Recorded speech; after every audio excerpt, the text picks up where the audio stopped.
Welcome back to Sentence Foundations. I'm Ji-soo.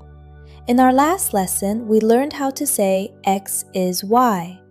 Today, in Lesson 3, we're meeting the heart of Korean conversation, the topic marker. Understanding this particle is the secret to sounding natural. We use un or 는 to announce what a sentence is about before we say anything else. It sets the stage for your thought. The closest English feeling is as for or speaking of.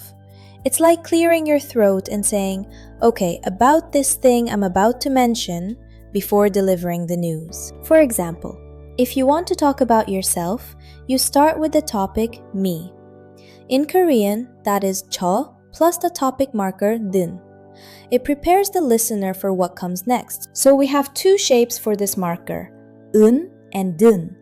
Just like our verb endings from Lesson 2, the choice between them follows a very elegant and consistent pattern. It's all about the bachum, the last letter of the noun. If the noun ends in a consonant, we use 은. If it ends in a vowel, we use 는. This ensures the language flows beautifully. This rhythmic logic is built into the soul of the language. Let's see how it applies to the words we already know. We'll start with a classic example of identifying ourselves. In the sentence, 저는 한국 사람이에요. Literally, as for me, I'm Korean. We use 는 because 저 ends in the vowel 어. Try it with me. 저는. It glides right off the tongue. Practice that glide. 저는. You're announcing yourself as the topic of the conversation.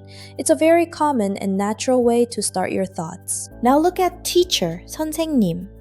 It ends in the consonant M, so we add the bridge, 은. 선생님은. As for the teacher, they are busy. Feel the bridge, 선생님은. Let's try it. 선생님은. The marker 은 helps you move from that final consonant into the rest of the sentence. Consonant takes 은, vowel takes 는. But 은 and 는 do more than just set the topic. Because they spotlight a specific noun, they often carry a quiet flavor of contrast.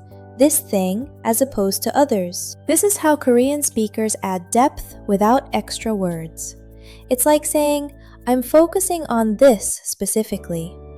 Let's look at how that subtle shift changes a sentence. Take, 커피는 좋아해요. Literally, as for coffee, I like it.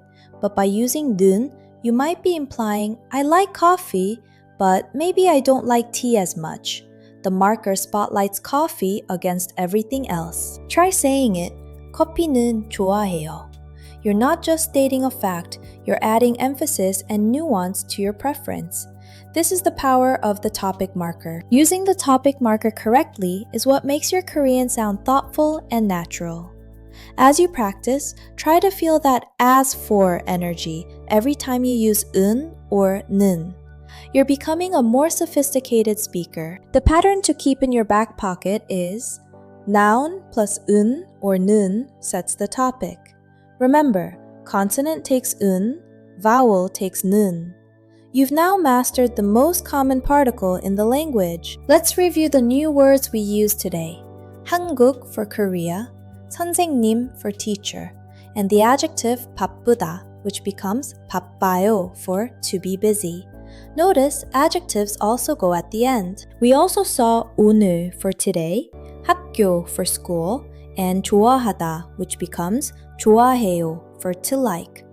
These words, combined with the topic marker, allow you to express a lot. You've reached the halfway point of the series. You can now identify things and clearly state what you're talking about. I am so proud of your progress today. But there's one more marker that looks a lot like our topic marker, the subject marker. In our final lesson, we'll solve the mystery of 은, 는 versus 이, 가, once and for all. I'll see you there!